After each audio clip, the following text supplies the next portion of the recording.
কি এনেছো গো? রাখো না মোবাইল, একটা জিনিস। তুমি ড্রাগন ফল এনেছো হ্যাঁ আমার জন্য? হ্যাঁ আমার সোনা রে। ওই বেশিছে হ্যাঁ, আমি বেশিনি। আমি বড় ছোট সাইজের মিডিয়াম সাইজের বাচ্চা। কই কি এনেছো? কই দেখি, খোলো। তুমি আমার জন্য এত সুন্দর সুন্দর ফল এনেছো শোনো। ওয়াও,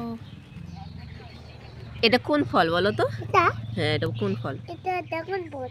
আর এগুলো, এই যে ওগুলো, এই সাইডটা হ্যাঁ, এগুলো কি হয়? এগুলো আপেল। ও তাই। এগুলো ছুটা দে মা। হুম, 1 2 3। সাদা এটা, আমরা তো লালটা খেয়েছি। আজকে আমার সোনা বাবার প্রথম ড্রাগন ফল খাবে।